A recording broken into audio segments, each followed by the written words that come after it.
നമസ്കാരം. ശബരിമലയിൽ ഇന്നിവരെ അറസ്റ്റ് ചെയ്യും. നാളെ മുൻ മന്ത്രിയെ തൂക്കും. ഇതൊന്നും സ്വപ്നങ്ങളല്ല, നടക്കേണ്ടതാണ്. പക്ഷേ ശബരിമലയിലെ പ്രത്യേക അന്വേഷണ സംഘത്തിൻ്റെ അന്വേഷണം കഴിഞ്ഞ ഒരാഴ്ചയ്ക്ക് മുൻപ് വരെയും അല്പം മന്ദഗതിയിലായിരുന്നു. അതെന്തുകൊണ്ടാണ് എന്ന് പലരും അന്വേഷിക്കുന്നുമുണ്ട്. എന്തായാലും ആ അന്വേഷണത്തിനൊടുവിൽ ഇപ്പോൾ ദ്രുതഗതിയിലെ അന്വേഷണം വീണ്ടും അന്വേഷണ സംഘം നടപ്പിലാക്കുന്നുണ്ട്. അതുകൊണ്ട് തന്നെ ഏറ്റവും പുതിയ വിവരങ്ങൾ അനുസരിച്ചിട്ട് പലരും പുതിയ പല കഥാപാത്രങ്ങളും ഈ തിരക്കഥയ്ക്ക് പിന്നിൽ നിന്ന് മുന്നിലോട്ട് വരുന്നു എന്നുള്ളതാണ്. പല തട്ടിപ്പുകാരും ആ തട്ടിപ്പുകാരുടെ ബന്ധമെന്ന് പറയപ്പെടുന്നത് ആദ്യം ജില്ല വിട്ടു പോകുന്നതായിരുന്നുവെങ്കിൽ പിന്നത് സംസ്ഥാനം വിട്ടു പോകുന്ന തരത്തിലേക്ക് എത്തി. ഇപ്പോൾ ആ സംസ്ഥാനവും കഴിഞ്ഞ് രാജ്യാന്തര കുറ്റവാളികളിലേക്ക് പോകുന്ന തരത്തിലേക്കുള്ള ഒരു സ്ഥിതിവിശേഷം അതിനകത്ത് ഉണ്ടായിരിക്കുന്നു. അതുകൊണ്ട് തന്നെ ഇതിൻ്റെ വ്യാപ്തി എന്ന് പറയപ്പെടുന്നത് വളരെ വലുതാണ്. ആരാണ് യഥാർത്ഥ കള്ളൻ, ആരാണ് ഇതിന് പിന്നിൽ പ്രവർത്തിച്ചത്, ആരൊക്കെയാണ് ഇതിന് പിന്നിൽ പ്രവർത്തിച്ചത് എന്നൊക്കെയാണ് ഇനി അറിയേണ്ടത്. നമ്മൾ കണ്ടതും കേട്ടതുമായിട്ടുള്ളവർ മാത്രമാണോ, അതോ ഇപ്പോഴും അറസ്റ്റ് ചെയ്ത് ജയിലിൽ കഴിയുന്നവരും റിമാൻഡിലായവരും മാത്രമാണോ ഇതിന് പിന്നിലെ പ്രതികൾ? അല്ല എന്നുള്ളത് കൊണ്ട് തന്നെയാണ് ഏറ്റവും പുതിയ വെളിപ്പെടുത്തലും ഒപ്പം തന്നെ ഞെട്ടിപ്പിക്കുന്ന വിവരവും. നമുക്കറിയാമല്ലോ, ഈ ശബരിമലയിലെ തന്നെ സ്വർണമാണ് എന്നും ദേവസ്വം സ്വത്താണ് എന്നും അറിഞ്ഞുകൊണ്ട് തന്നെ തട്ടിപ്പിന് കൂട്ടുനിന്നവർക്ക് ഇനി ചിലപ്പോൾ അതുകൊണ്ട് തന്നെ ഉറക്കമുണ്ടാകണമെന്നില്ല. അയ്യപ്പന്റെ സ്വർണം കട്ടവർക്ക് മാനസാന്തരവും ഉണ്ടാകാൻ പോകുന്നില്ല. ഇപ്പോഴത്തെ റിമാൻഡ് റിപ്പോർട്ട് വന്നപ്പോൾ നമുക്ക് മനസ്സിലാക്കാൻ കഴിയുന്നത് തട്ടിപ്പുകാർക്കുള്ള ഉന്നത ബന്ധത്തിന്റെ തെളിവുകളാണ്. ശബരിമല സ്വർണ്ണക്കൊള്ളക്കേസിലെ പ്രതികളായിട്ടുള്ള ഗോവർദ്ധനാണെങ്കിലും പങ്കജ് ഭണ്ഡാരിക്കുമൊക്കെ ദേവസ്വം ബോർഡുമായിട്ടും ദേവസ്വം ബോർഡിലെ ഉദ്യോഗസ്ഥരുമായിട്ടൊക്കെ നേരിട്ടുള്ള ബന്ധമെന്നത് ഞെട്ടിക്കുന്നതാണ്. ഇതോടെ ശബരിമലയെ സ്വർണത്തെക്കുറിച്ചുള്ള വിവരമെല്ലാം ഇവർക്ക് അറിവുള്ളതായിട്ട് വ്യക്തമാക്കുന്നു. കേസിന്റെ ആദ്യഘട്ടത്തിൽ ഇവർ പറഞ്ഞ പല വാദങ്ങളും തെറ്റാണ് എന്ന് തെളിയുകയാണ്. പൊതിഞ്ഞത് സ്വർണമല്ല, അല്ലെങ്കിൽ പൊതിഞ്ഞതിൽ സ്വർണമില്ല എന്ന വിചിത്രവാദം പൊളിച്ചുകൊണ്ട് ഇപ്പോഴിതാ 420 പേജുള്ള രഹസ്യരേഖയടക്കം പുറത്തു വരുമ്പോൾ, അത് മാത്രമല്ല ഒപ്പം മുൻ പ്രസിഡന്റുമാർക്ക് കുരുക്കായി മാറുന്നു മല്യയുടെ കണക്ക് പുസ്തകം. അതുകൂടി എത്തുന്നതോടുകൂടി രേഖകൾ മുക്കി പ്രതികളെ രക്ഷിക്കാൻ നോക്കിയ ദേവസ്വത്തിന് കിട്ടാൻ പോകുന്നത് ഒരു 8ന്റെ പണിയാണ്. ഞാൻ ആദ്യം സൂചിപ്പിച്ചതുപോലെ ഇനിയുമുണ്ടല്ലോ ഇതിനകത്ത് കുറച്ചുകൂടി ക്വാളിഫൈഡ് ആയിട്ടുള്ളവർ. അങ്ങനെയുള്ളവർ ഇതിനകത്തുണ്ട് എന്നുള്ള കാര്യത്തിൽ സംശയമില്ല. അതാണ് ഞാൻ ആദ്യം സൂചിപ്പിച്ചത്. ഇവരിൽ മാത്രം ഒതുങ്ങുന്നതല്ല ഈ കൊള്ള എന്ന് പറയുന്നത്.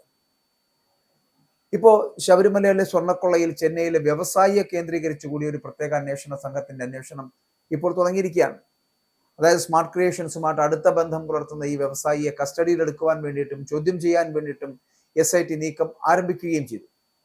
ചെന്നൈയിലെ ജ്വല്ലറി ജീവനക്കാരനായിട്ടുള്ള കൽപേഷിനെ ഇന്ന് കസ്റ്റഡിയിൽ എടുക്കും. വ്യവസായിയെക്കുറിച്ചുള്ള വിവരശേഖരണം അന്വേഷണ സംഘം പൂർത്തിയാക്കുകയാണ്.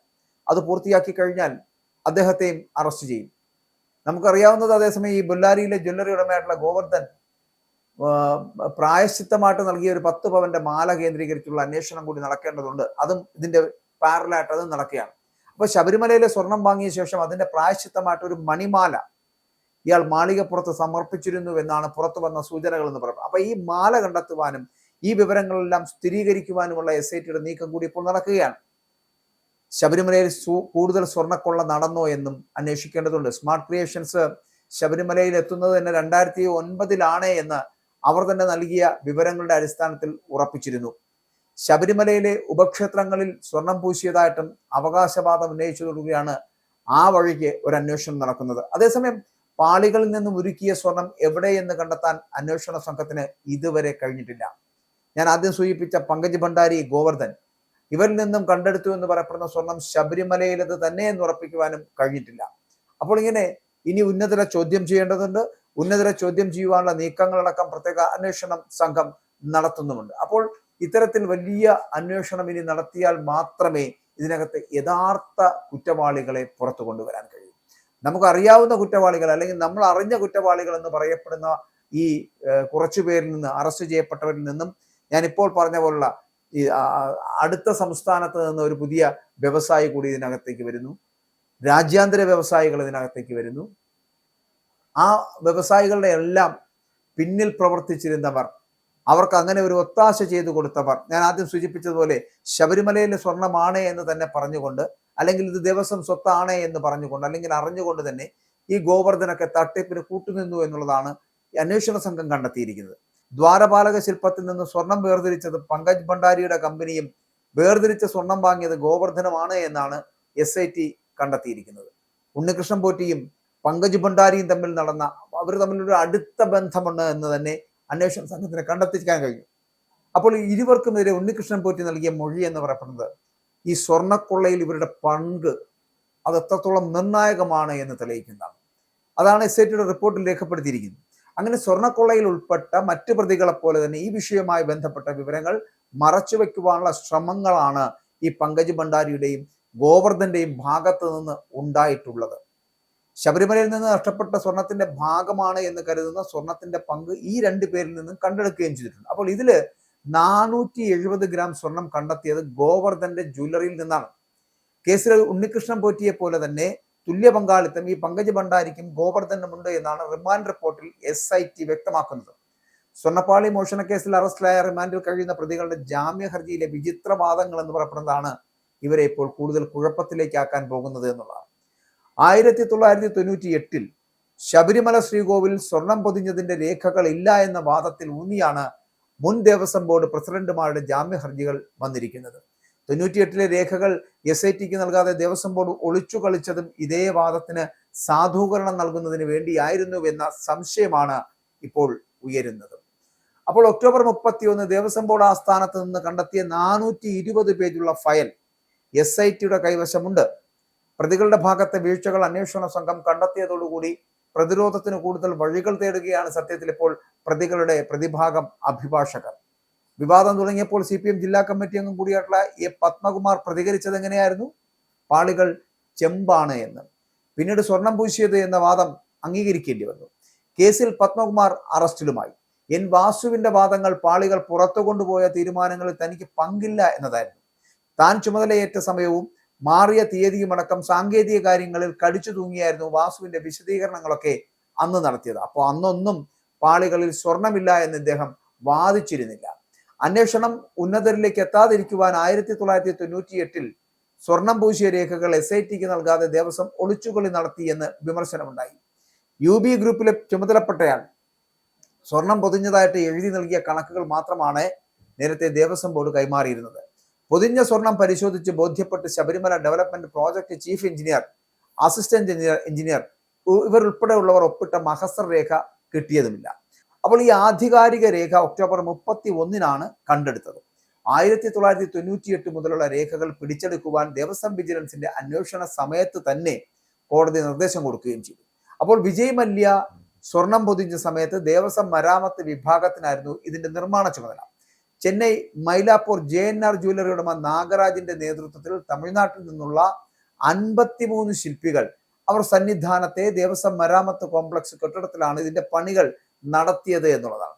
30.3 കിലോഗ്രാം സ്വർണവും 1900 കിലോ ചെമ്പും ഉപയോഗിച്ചാണ് ഈ ശ്രീകോവിലും മേൽക്കൂരയും ദാരുശില്പവും ഒക്കെ സ്വർണം പൊതിഞ്ഞത് എന്നുള്ളതാണ്. ബോർഡ് ആസ്ഥാനത്തെ മരാമത്ത് വിഭാഗം ചീഫ് എഞ്ചിനീയറുടെ ഓഫീസിൽ പഴയ രേഖകൾ സൂക്ഷിച്ചിട്ടുള്ള മുറിയിലാണ് 420 പേജുള്ള ഫയൽ കണ്ടെടുത്തത്. മല്ലിക്ക് സ്വർണം പൊതിയാൻ ഹൈക്കോടതി നൽകിയ അനുമതി, ബോർഡിന്റെ ഉത്തരവുകൾ, സ്വിറ്റ്സർലൻഡിൽ നിന്ന് 22 കാരറ്റ് സ്വർണം അത് ഇറക്കുമതി ചെയ്തതിന്റെ രേഖകൾ തുടങ്ങിയവ ഇതേ ഫയലിൽ ഉണ്ടുതാൻ.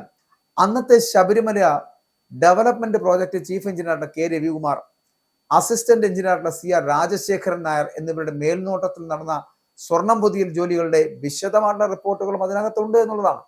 അപ്പോൾ പകർപ്പെടുത്ത ശേഷം ഫയൽ പ്രത്യേക അന്വേഷണ സംഘത്തിന് കൈമാറുകയും ചെയ്തു കഴിഞ്ഞു.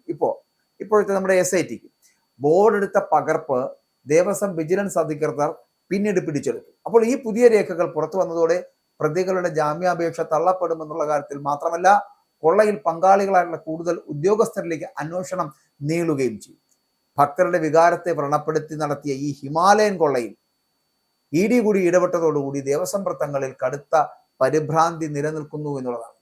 രേഖകൾ പ്രകാരം ശ്രീകോവിലിലെ ഓരോ പാളിയിലും എത്ര ഗ്രാം സ്വർണം ഉണ്ടായിരുന്നുവെന്ന് കൃത്യമായിട്ട് തിട്ടപ്പെടുത്തിയിട്ടുണ്ട്. സ്വർണം മാറ്റിയ ശേഷം പകരം വെച്ച ചെമ്പുപാളികൾ പരിശോധിച്ചാൽ ഈ തട്ടിപ്പിന്റെ വ്യാപ്തി ബോധ്യപ്പെടുമെന്ന് അന്വേഷണ സംഘം തന്നെ കോടതിയെ അറിയിക്കുകയും ചെയ്യും. ഭക്തർ നൽകിയ കനകത്തെ വെറും ചെമ്പാക്കി മാറ്റിയ ഈ കൊള്ളയിൽ ഉന്നത രാഷ്ട്രീയ നേതാക്കളുടെ പങ്ക് കൂടി പുറത്തു കൊണ്ടുവരാനാണ് ഇനി ED ലക്ഷ്യമിടുന്നത്. അതേസമയം ശബരിമല സ്വർണ്ണക്കൊള്ളയിൽ മുൻ ദേവസ്വം ബോർഡ് അംഗങ്ങളായിട്ടുള്ള advocate N. Vijayakumar, KP Shankardas എന്നിവരെയൊക്കെ SIT വീണ്ടും ചോദ്യം ചെയ്യും.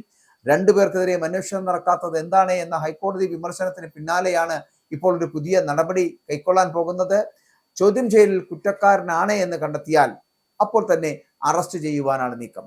അങ്ങനെ എന്നാൽ ഈ കൊള്ളയിലൊന്നും പങ്കില്ല എന്നും പത്മകുമാറാണ് ഈ നടപടികൾ മുഴുവനും നടത്തിയത് എന്നുമാണ് ഈ ശങ്കർദാസും ഒപ്പം തന്നെ അദ്ദേഹത്തിന്റെ കൂട്ടുപ്രതി എന്ന് പറയപ്പെടേണ്ട ആളായിട്ടുള്ള അഡ്വക്കേറ്റ് N. വിജയകുമാറും പറയുന്നത്. അവർക്കിതിനകത്ത് ഉത്തരവാദിത്തമില്ല എന്നുള്ളതാണ്. അതേസമയം തീരുമാനങ്ങൾ കൂട്ടുത്തരവാദിത്തം എന്ന തീരുമാനങ്ങളിൽ ദേവസ്വം ബോർഡിന് കൂട്ടുത്തരവാദിത്തം എന്ന വാദം അതുണ്ട് എന്നുള്ളത് മറക്കാൻ കഴിയില്ല എന്നുള്ള പത്മകുമാറിന്റെ ആരോപണം കൂടി നിലനിൽക്കുന്നുണ്ട്. അപ്പോൾ എല്ലാവർക്കും ഇതിനകത്ത് പങ്കുണ്ട് എന്നുള്ളതാണ് ആ മൊഴികളിൽ നിന്നും മനസ്സിലാക്കാൻ കഴിയും. കൊള്ളക്കാരന്മാരുടെ ഒരു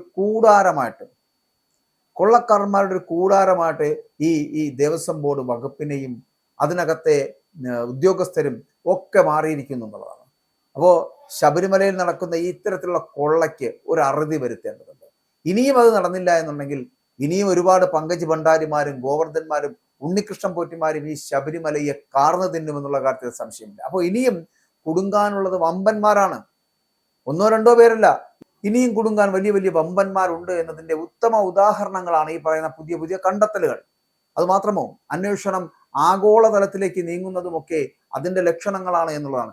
വെറുമൊരു ചെറിയ സ്വർണ്ണക്കൊള്ള അല്ലെങ്കിൽ സ്വർണം അടിച്ചുമാറ്റൽ, സ്വർണ്ണമോഷണം എന്ന് പറഞ്ഞ് എഴുതി തള്ളിയേനെ ഈ ഒരു വലിയ കേസിനെ ശബരിമലയെ കട്ടുമുടിച്ചതിന് പിന്നിൽ രാഷ്ട്രീയക്കാർ ഒന്നടങ്കമുണ്ട് എന്നുള്ള കാര്യത്തിൽ സംശയമില്ല. അപ്പോൾ അങ്ങനെ ഈ പരിപാവനമായിട്ടുള്ള ശബരിമലയിൽ എന്നു മുതലാണ് ഇത്തരത്തിലുള്ള കളവ്, മോഷണം ഒക്കെ നടന്നത് എന്നുള്ളത് ചിലപ്പോൾ ആർക്കും തിട്ടപ്പെടുത്താൻ കഴിയില്ല. പണം അടിച്ചു മാറ്റുകയും നെയ്യ് അടിച്ചു മാറ്റി കൊണ്ടുപോവുകയും ഒക്കെ ചെയ്യുന്നതൊക്കെ നമ്മൾ കണ്ടിട്ടുള്ളതാണ്.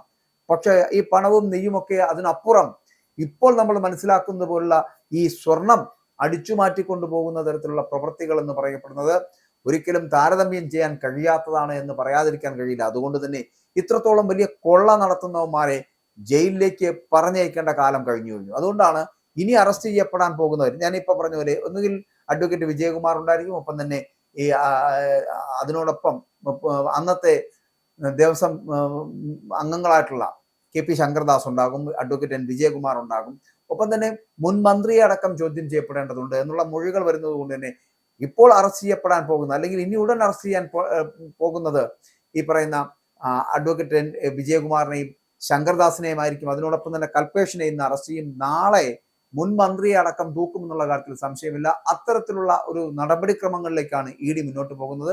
EDയുടെ അത്തരത്തിലുള്ള ഒരു യാത്ര എന്ന് പറയപ്പെടുന്നത് തടയാൻ ഇവിടുത്തെ പിണറായി വിജയന്റെ സർക്കാരിനോ കഴിയില്ല എന്നുള്ളതാണ്. മാത്രമല്ല ഹൈക്കോടതിയുടെ ഇടപെടലിലൂടെ മുന്നോട്ട് പോകുന്ന അന്വേഷണത്തെക്കുറിച്ച് കോടതിക്ക് തന്നെ ബോധ്യപ്പെടുന്ന ചില കാര്യങ്ങളിൽ വ്യത്യസ്ത അഭിപ്രായമുള്ളപ്പോൾ EDയുടെ അന്വേഷണം കൂടി വരുമ്പോൾ ED കണ്ടെത്തുന്ന കണ്ടെത്തലുകൾ ഹൈക്കോടതി നിരീക്ഷണത്തിലേക്ക് എത്തും. അല്ലെങ്കിൽ EDയുടെ കണ്ടെത്തലുകളിൽ നിന്ന് നമുക്ക് മനസ്സിലാക്കാൻ കഴിയുന്നത് വലിയ വലിയ ആഗോളതലത്തിലേക്ക് എത്തപ്പെടാൻ കഴിയുന്ന തരത്തിലുള്ള വലിയ കൊള്ള ഈ ശബരിമലയിൽ നടന്നിട്ടുണ്ട് എന്നുള്ളതാണ്. അതുകൊണ്ട് ഇതിനകത്ത് പ്രവർത്തിച്ചവർ ആരാണെങ്കിലും എല്ലാത്തിനെയും ഒരാളെ പോലും വിടാതെ തൂക്കി അകത്തിടേണ്ടതുണ്ട്. അതുകൊണ്ടാണ് ഞാൻ പറഞ്ഞത് ശബരിമലയിൽ ഇന്ന് കൽപേഷിനെ അറസ്റ്റ് ചെയ്യും. അതിനുശേഷം മുമ്പ് അതിന്റെ ദേവസ്വം ബോർഡ് അംഗങ്ങളായിരുന്ന KP ശങ്കർദാസിനെയും ഒപ്പം തന്നെ വിജയകുമാറിനെയും അറസ്റ്റ് ചെയ്യും.